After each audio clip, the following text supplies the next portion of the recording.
राधे कृष्णा जय बोलो राधा कृष्ण भगवान की जय। जय बोलो सीता रामचंद्र भगवान की जय। श्री राम जय जय राम। श्री राम जय जय राम। श्री राम जय जय राम। श्री राम जय जय राम। जय बोलो सीता रामचंद्र भगवान की जय। बोलो राधा कृष्ण मूर्ति की जय। बोलो वृंदावन धाम की जय। बोलो यमुना मैया की जय। जय बोलो राष्ट्र गुरु समर्थ रामदास स्वामी की जय। जय बोलो वीर धीर सूर आंजनेय स्वामी की जय। மகோன்னதமான சமர்த்த ராமதாசருடைய சரித்திரம் பிருந்தாவனத்திலிருந்து. இதுதான் பகவானுடைய லீலை அப்படின்றது. இந்த சமர்த்த ராமதாச சரித்திரத்துக்கு நான் ஊரூரா சுத்தின்னு இருக்கேன். துவாரகா எல்லாம சுத்தின்னு இருக்கேன். ஜாம்பும் போயாச்சு, பைட்டனும் பார்த்தாச்சு. இன்னைக்கு பிருந்தாவனத்துல யமுனை ஆத்தங்கரையில பகவான் அழகா காளியன் மேல நர்த்தனம் ஆடின அந்த காளிய மர்தன கோவில்ல இருந்து சமர்த்த ராமதாச வைபவம் சொல்ற பாக்யம். இது காளிய காட் அப்படின்னு சொல்லுவோம். காளியன் தலை மேல பகவான் குதிச்ச கதம்ப விருட்சம், அது எல்லாரும் வந்துருவோம். காளிய காட், காளிய தஹ் அப்படின்னு சொல்லுவா. அது எதிர்க்க ஒரு 50 மீட்டர் 100 மீட்டர் நடந்தோம்னா இந்த கோவில் கட்டாயம் பார்க்கணும். இங்க காளியன் கண்ணன் உடம்ப சுத்திண்டு இருப்பான். காளிய பத்னிகள் கண்ணன் இடத்துல சரணாகதி பண்ணுவா. காளியனும் காளிய பத்னிகளும் கண்ணனை ஸ்தோத்திரம் பண்ண அழகான ஒரு ஸ்தலம் இது. ஸ்ரீமத் பாகவதத்துல காளிய பத்னிகளுடைய ஸ்தோத்திரமே காண கிடைக்கிறது. ரொம்ப அழகா இருக்கும். அதாவது பாகவதத்துல ஒரு 2-3 இடத்துல இதே மாதிரி காமனான ஒரு ஸ்லோகம் காண கிடைக்கும். ந நாகபிருஷ்டம் ந ச பாரமேஷ்டியம் ந சார்வபௌமம் ந ரசாதிபத்தியம். அதாவது உன்னை பக்தி பண்ற அஷ்டமா சித்திகளை விரும்புறதில்லை, வைகுண்டத்தை விரும்புறதில்லை, ராஜ்ய பதவியை விரும்புறதில்லை, மோட்சம் கூட வேண்டாம் அவளுக்கு பக்தியே போதும் அப்படின்ற மாதிரி, உன் சரண கமலமே போதும் அப்படின்ற மாதிரி அழகான ஒரு ஸ்லோகம். நிஜமாவே ஹரிஸ்மரணம் அவ்வளவு சிரேஷ்டம். பகவத் ஸ்மரணம் அதை விட பெரிய சிரேஷ்டம். அந்த பாகவதர்கள், ஏன்னா பாகவதர்களை நினைக்க நினைக்க நினைக்க நமக்கு நாம எப்படி இருக்கணும் அப்படின்ற ஒரு புத்தி அழகா கிடைக்கும். எப்படி இருக்கக்கூடாது அப்படின்னா காளியன் போலே இருக்கக்கூடாது. இதுதான் முக்கியம். ஏன்னா காளியனுக்கு தன்னுடைய விஷத்துல, தன்னுடைய சக்தியில, தன்னுடைய பலத்துல அபரிமிதமான ஒரு நம்பிக்கை, அகம்பாவம். தன்னம்பிக்கை இருக்கலாம், ஆனா தன்னம்பிக்கை அகம்பாவம்ன்ற ஒரு ஸ்டேஜுக்கு போகாதபடி இருக்கணும். சமர்த்த ராமதாசர் அந்த அகம்பாவத்தை தான் எல்லாருக்கும் திரும்ப திரும்ப திரும்ப வதம் பண்ணிட்டே இருக்காருன்னு பார்த்தோம். அந்த அகம்பாவத்தினாலே தான் அப்சல் கான் வதமானவன்னு அவ்வளவு சந்தோஷப்படுறாரு. ஏன்னா அப்சல் கான்லாம் அகம்பாவத்தினுடைய மொத்த உருவம். பிருந்தாவனம் வந்தோம்னா நிறைய கோவில்கள்லாம் இன்னைக்கு பார்த்தோம்னா இடிபாடுகளா இருக்கும். எல்லாத்துக்கும் காரணம் அவுரங்கசீப். நிஜமாவே ரத்தம் கொதிக்கும்னு இல்லையா, ரத்தம் கொதிக்கும். நிறைய இடங்கள் பிருந்தாவனத்துல பார்த்தோம்னா, மதுரால பார்த்தோம்னா அதெல்லாம் அப்சல் கான், அடில் ஷா, அவுரங்கசீப், யாரெல்லாம் நம்ம கொண்டா ஹிஸ்டரியில படிச்சு ஆஹா ஓஹோன்றமோ அத்தனை பேரும் அவ்வளவு அக்கிரமங்கள் இந்த தேசத்துல பண்ணியிருக்கார்கள். அத்தனையும் தாண்டிதான் இந்த தேசம் இன்னும் நன்னா இருக்கு. அத்தனையும் தாண்டிதான் சனாதன தர்மம் நன்னா இருக்கு. சமர்த்த ராமதாசர் அவ்வளவு அழகா அந்த ஆண் பெண் பேதபாவத்தை விடணும் அப்படின்னு அழகா வேணாபாயிக்கு சொல்லித்தரார். அவ்வளவு அழகா. எப்படின்னா இது உட்காந்து தத்துவம் எல்லாம் சொல்லல, பெரிய புராண இதிகாச உபன்யாசம் பண்ணல, பெரிய எக்ஸாம்பிள்ஸ் எல்லாம் கொடுக்கல. அவள் காய வச்சிருந்த புடவையை எடுத்து இவர் உடுத்தின்ட்டு இது என்ன ஆம்பளை உடுத்தக்கூடாதா அப்படின்னு கேட்டு ஆண் பெண் பாவத்தை விட்டுடு, சகலரும் பகவானுடைய கோவில் தான் எல்லா சரீரமும் அப்படின்னு. நிஜமாவே இந்த காளியன் தலைமையில பகவான் ஆடிட்டு காளியன் சரணாகதி பண்றான். கண்ணன் இடத்துல சரணாகதி பண்ண உடனே பகவான் சொல்றான், இங்கிருந்து கிளம்பி போயிடு. இல்ல எனக்கு கருடன் கிட்ட இருந்து பயமா இருக்கணும். இல்ல நீ கவலைப்படாத, உன் தலைமையில என்னுடைய கால் அடையாளம் இருக்கு, அதனால இனி கருடன் உன்னை நெருங்கி வரமாட்டான் அப்படின்னு சொன்னார். இன்னைக்கும் இந்த நல்ல பாம்பு தலையில பார்த்தோம்னா பகவானுடைய கால் தடயம் மாதிரியே இருக்கும். நிறைய பேர் கிருஷ்ண ஜெயந்திக்கு பகவானுடைய திருவடி போடுறதே அந்த நல்ல பாம்புடைய தடயம் மாதிரி தான் போடுவான். அது முதல்ல வாங்கிட்டவன் காளியன் தான். அப்ப அந்த அடையாளம் இருக்கு பாருங்க, அந்த அடையாளமே அவன் பாகவதன் அப்படின்ற ஒரு அந்தஸ்தை கொடுத்துடுத்து அழகா திரைய திறந்துட்டா. காளியன் மேல கண்ணன் ஆடுற அழகான அந்த பாக்கியம், காளியன் கண்ணனை சுத்தின் இருக்கிற பாக்கியமுடைய அழகான ஒரு கோவில், ஒரு ஸ்தலம் இது. அப்ப அபேத புத்தி. ஒரு சின்ன குழந்தைகள் பார்த்தேன்னா அதுக்கு பாய் கேர்ள்னு வித்தியாசமே தெரியாது. சொல்லும் நீ பாய் நீ கேர்ள்னு சொல்லுமே ஒழிய, சத்தியமா அது ஆண் சரீரம் இது பெண் சரீரம், ஒரு காமவசமோ இல்லாட்டி இது என்ன வித்தியாசமா இருக்கு அதெல்லாம் தோணவே தோணாது எங்களுக்கெல்லாம். நீங்க வேணா ஒன்று ஒரு 2-3 வயசு குழந்தை, ஆண் குழந்தை பெண் குழந்தை லைக்காங்க, லைனா உட்காந்து ஆகி போகும், லைனா உட்காந்து சூச்சு போகும், லைனா ட்ரெஸ் இல்லாமல் அலைஞ்சுட்டு இருக்கும், அது கட்டி பிடிச்சிக்கும், முத்தம் கொடுத்துக்கும், விரசமே இருக்காது அதுங்களுக்கு. அது தன்ன மாதிரி ஒரு குட்டி பாப்பா அவ்வளவுதான், தன்ன மாதிரி ஒரு பாப்பா அவ்வளவுதானே ஒழி. அதுக்கு மேல அதுக்கு இது பெண் சரீரம் நான் ஒரு ஈர்ப்பு 16 அது டீனேஜ்க்கு அப்புறம் தானா இங்கிருந்து ஒரு ஈர்ப்பு வந்துடும். அந்த ஈர்ப்பையும் விட்டுடுன்றாரு. அவளுக்கு அந்த ஈர்ப்பு கிடையாது வேணாபாய்க்கு. ஆனாலும் சமர்த்த ராமதாசர் சொல்றார், உனக்கு அவசியம் இல்லைம்மா, நீ அதை தாண்டி வா அப்படின்னு விட்டார். ஒவ்வொரு சிஷ்யாளுக்கும் ஒவ்வொரு விதமான ஸ்திதியில ஒரு பாவத்தை, ஒரு ஞானத்தை, ஒரு பக்தியை, ஒரு பகவத் அனுபவத்தை கொடுக்கிறார் குருமார்கள். அப்ப இந்த வேணாபாய்க்கு ஜோரா நீ இந்த அத்விதீய பாவத்துக்கு வா அப்படின்றார். எப்படின்னா சுகபிரம்ம மகரிஷி அவர் பாட்டுக்கு போயிட்டு இருக்கார். அந்த சமயத்துல ஆடை இல்லாம குளத்துல குளிச்சுட்டு இருக்கிற அப்சர ஸ்திரீகள் அவரை பார்த்து வெக்கமே படலை. அதே வேதவியாசர் வரும் பொழுது வஸ்திரம் எல்லாம் உடுத்திக்கிறார். வேதவியாசர் கேட்கிறார், என்னம்மா என்னை விட சின்ன பையன், அவன் 7 வயசு பையன், அவன் வஸ்திரம் இல்லாம போறான், அப்போ உங்களுக்கு வெக்கமே இல்லாம அப்படியே குளிச்சுட்டு இருந்தேள், நான் கிழவன், ஆனா என்ன பார்த்த உடனே கடகடன் துணி எல்லாம் எடுத்து உடுத்திக்கிறீங்களே அப்படின்ன உடனே அந்த அப்சர ஸ்திரீகள்லாம் சிரிக்கிறாளாம். அவர் ஆடையே இல்லை போனார். நாங்க நிக்கிறத பார்த்தாரா, நாங்க பெண்கள்னு பார்த்தாரா, நாங்க எந்த நிலைமையில இருக்கோம்னு யோசிச்சாரா, ஏதோ மரம் செடி கொடி நிக்கிறன்னு அவர் பாட்டுக்கு போயிட்டு இருந்தார். நீங்க கிழவன்னு சொல்றீங்க, ஆனா அவரை பார்த்து நாங்க ஆடை உடுத்தலேன்னு தெரியறது, உங்களை பார்த்தோன்னு ஆடை உடுத்துறோம்னு தெரியறது, நாங்க பெண்கள்னு தெரியறது, அவர் 7 வயசு பையன்னு தெரியறது, நீங்க கிழவன்னு தெரியுது, இவ்வளவு பேதம் உங்களுக்கு தெரியறது, அவருக்கு ஒண்ணுமே தெரியல. அதனாலதான் அவர் இருக்கும்பொழுது எங்களுக்கு ஒன்றும் வித்தியாசம் இல்லை, அதனால நாங்க பாட்டுக்கு நின்று இருந்தோம். ஸ்ரீமத் ராமாயணத்துல பார்த்தோம்னா வாலி வதம் எல்லாம் முடிஞ்சிடும். சுக்ரீவன் அப்படி 4 மாசம் மழைக்காலத்தை சௌகரியமா இருப்பான்.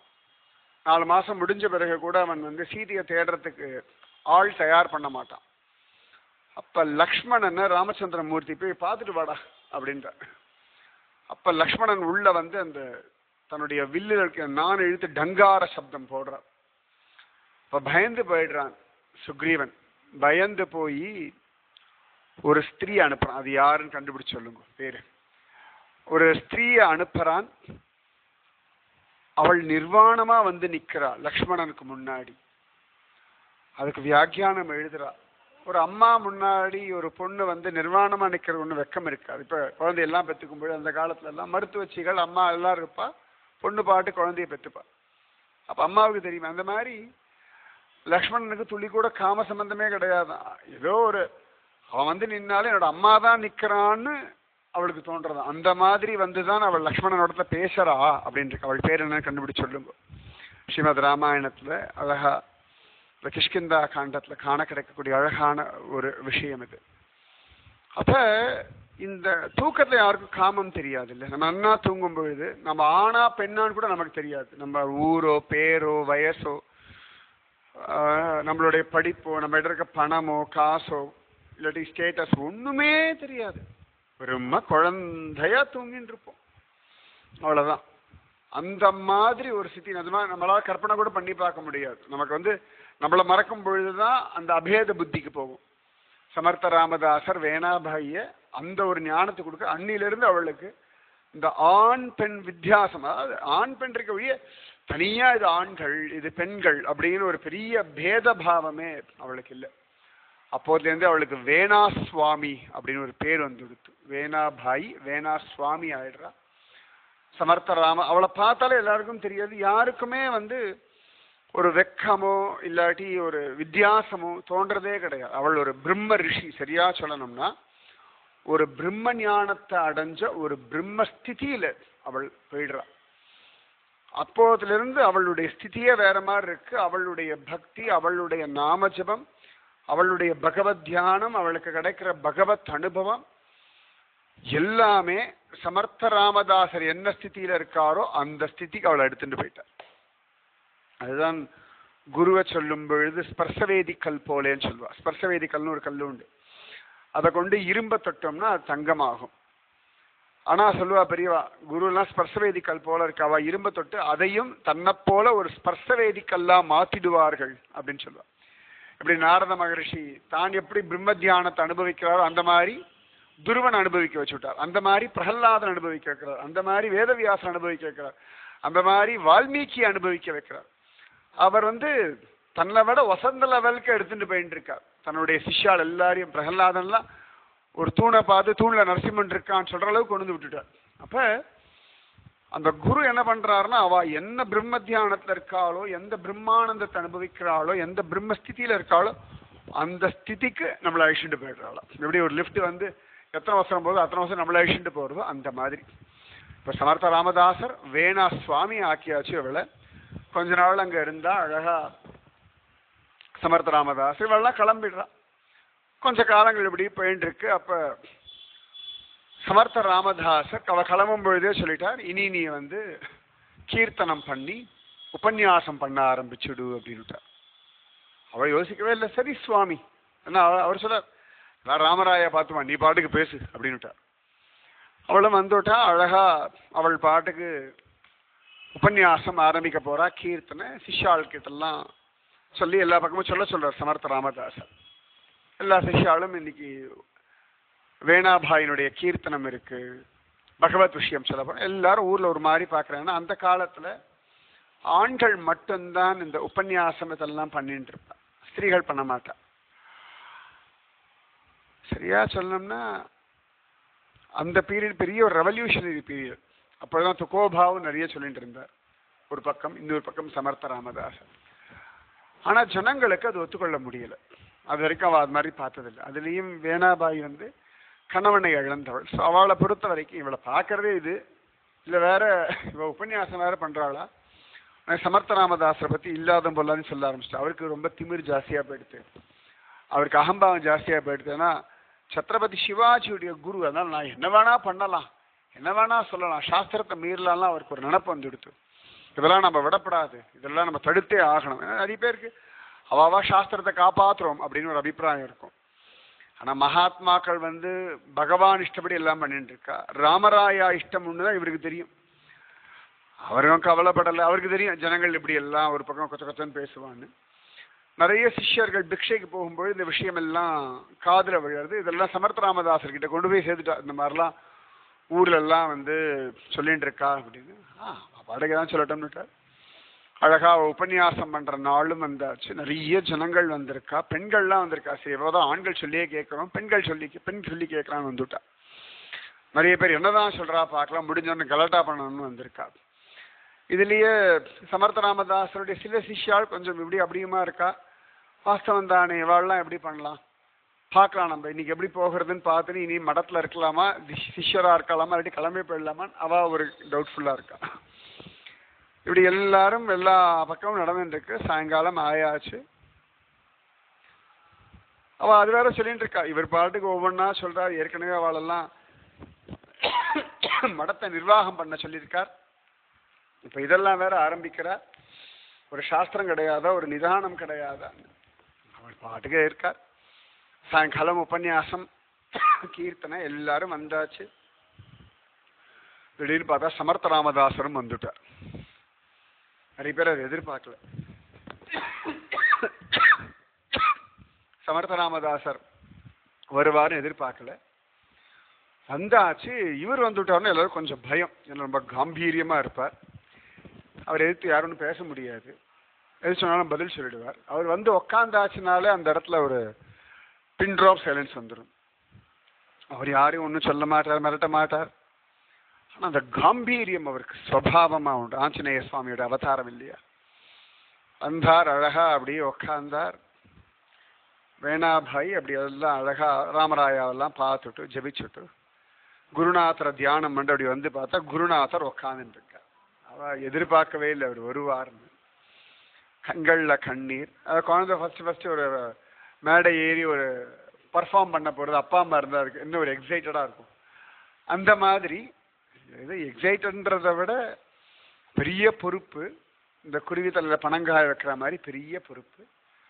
ஆனா அவ போய் குழந்தை மாதிரி வந்தா. சமர்த்த ராமதாசர் அழகா நமஸ்காரம் பண்ணா. ராமதாசர் எப்பொழுதும் போல தலையில கை வச்சார். ஜெய ஜெய ரகுவீர சமர்த்த அப்படின்னார். தலையில கை வச்சு அந்த சொன்ன உடனே அவளுக்கு, உன் கூட நான் இருக்கேன், நீ போ, நீ போய் பேசு, அவ்வளவுதான். அந்த கான்பிடன்ஸை கொடுத்துட்டார். ஜெய ஜெய ரகுவீர சமர்த்த. வேணாபாய்க்கு கண்கள்ல கண்ணீர். ஒரு க்ஷணம் அவளுக்கு அப்படியே பிளாஷ்பேக் மாதிரி அவள் வாழ்க்கை ஓடுறது. என்னமோ பிறந்தேன், யாரோ ஒருத்தனை கல்யாணம் பண்ணிட்டேன், அவன் போயிட்டான். மாமனார் மாமியார் ஒத்தாசையா இருந்தா, அப்பா அம்மா ஒத்தாசையா இருந்தா. அந்த மாமனார் மாமியார் வீட்டில் இருக்கும்போது சமர்த்த ராமதாசர் வந்தார், பால் கேட்டார். அதுலேருந்து அவரோட தரிசனம். அப்புறம் அப்பா அம்மா ஆத்துக்கு வந்தார், உபதேசம் பண்ணார். அதுக்கப்புறமா பிக்ஷையா என்னை கேட்டு வாங்கிட்டு வந்தார், அழிச்சுட்டு வந்துட்டார். அப்புறம் சாஃபல் ராமநவமிக்கு எல்லா காரியத்தையும் பண்ணுன்னு பொறுப்பு ஒப்படைச்சுட்டார். உடம்பு முடியல, ராமனே ரமாபாயியா வந்து கைங்கரியம் பண்ண வச்சுட்டார். அதுக்கப்புறம் புடவையை உடுத்து சிவத்தர்கள்ல இப்படி ஒரு ஞானத்தை கொடுத்தார். இவ்வளவு தூரம் கொண்டு வந்துட்டு இப்ப பகவத் வைபவத்தை, பக்தாளுடைய வைபவத்தை சொல்லும்படியான ஸ்திதியில என்ன கொண்டு வந்திருக்காரு என் குருநாதன் அப்படின்னு நினைச்சுண்டா.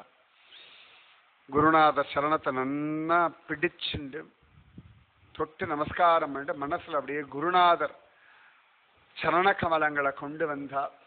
அழகா ராமதாசன் அப்படின்னார். அழகா போய் நின்னா. கையில சப்ளா கட்டையெல்லாம் வச்சுண்டு இதற்கேதான் குருநாதன் உட்கார்ந்துட்டு இருக்கார். ஆனாலும் கண்ணை மூடிண்டா தன் ஹிருதயத்துக்குள்ள அந்த குருநாதனை தியானம் பண்ணான். ஆனா வெளியில இருக்க குருநாதன் எல்லாரும் பார்த்துட்டு இருக்கா. அவள் உள்ளுக்குள்ள இருக்க குருநாதன் அவளுக்கு மட்டும்தானே. அவளுடைய குருநாதன் அந்த காம்பீரியமா இருக்கார். அப்படியே கண்ணை மூடினான்னு நினைச்சிருந்தா. சத்குருநாதான் கை கூப்பினா. உள்ளுக்குள்ளேந்தும் அவளுக்கு ஜெய ஜெய ரகுவீர சமர்த்த அப்படின்னு குரலும் கேட்டது, ஆசீர்வாதமும் கிடைச்சது. நிஜமாவே சில ஆசீர்வாதங்கள் வெளியிலிருந்து, சில ஆசீர்வாதங்கள் உள்ளிருந்து. ரெண்டுத்துக்கும் நிறைய வித்தியாசம் உண்டு.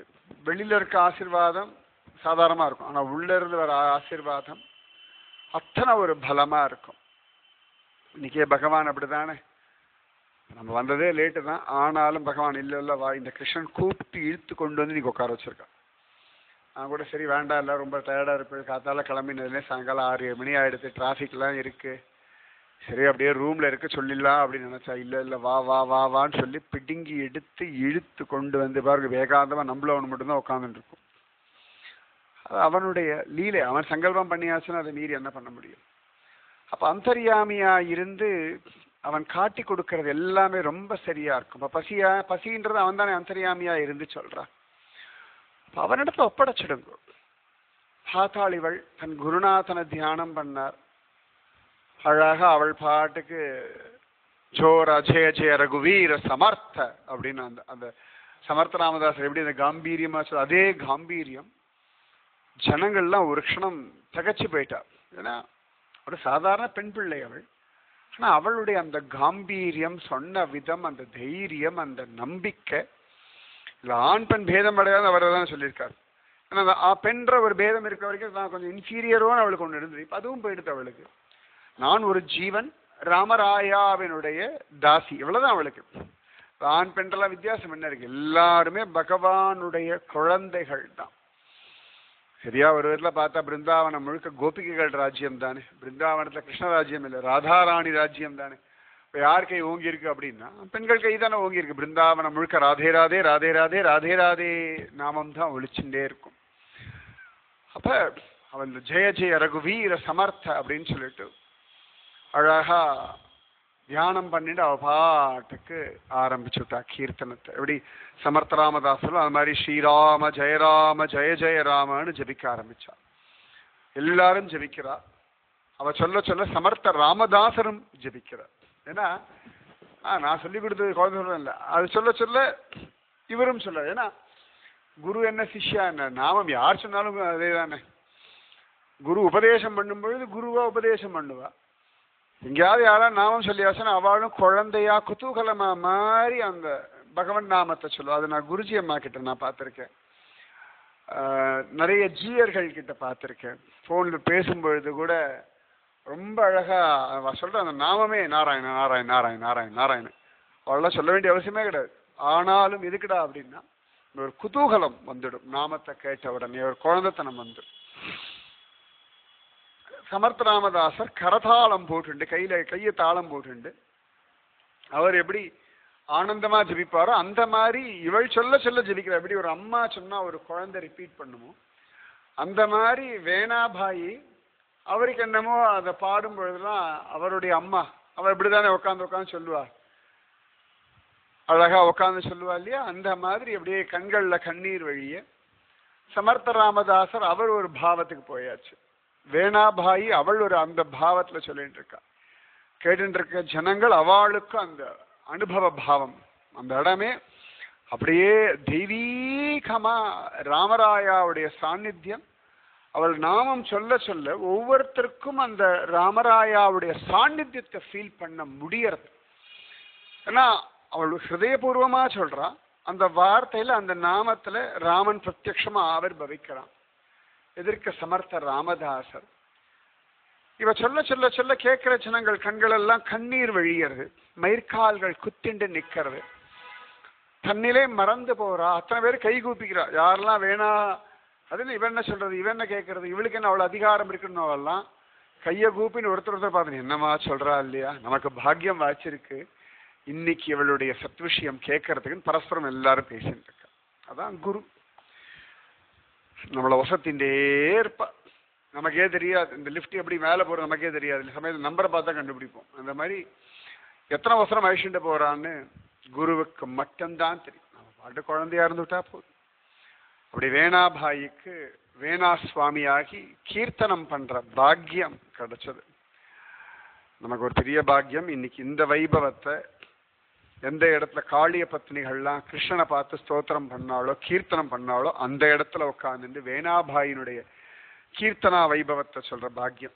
அதுதான் பகவான் சத்தியம், குருநாதர் சத்தியம், பக்தி சத்தியம்ன்றதுக்கான உதாரணம் இன்னைக்கு இது கிடைச்சது. மீதி விஷயம் நாளைக்கு, இன்னும் ஒரு 5-6 நாளைக்கு பிருந்தாவனத்தில் இருந்துதான் சமர்த்த ராமதாச வைபவம். ராதே கிருஷ்ணா. ஸ்ரீராம ஜய ராம ஜய ஜய ராம, ஸ்ரீராம ஜய ராம ஜய ஜய ராம, ஸ்ரீராம ஜய ராம ஜய ஜய ராம, ஸ்ரீராம ஜய ராம जय जय राम. जय बोलो सीता रामचंद्र भगवान की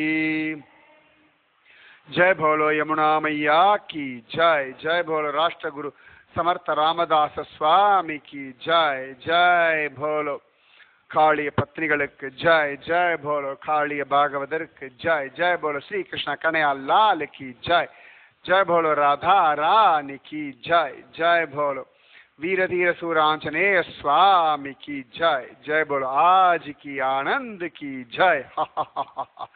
பிருந்தாவனம் வந்து ஆஜிக்கு ஆனந்த்னு சொல்லி இப்படி சிரிக்கணும். இன்று முதல் ஆனந்தம் தான். ராதே கிருஷ்ணா.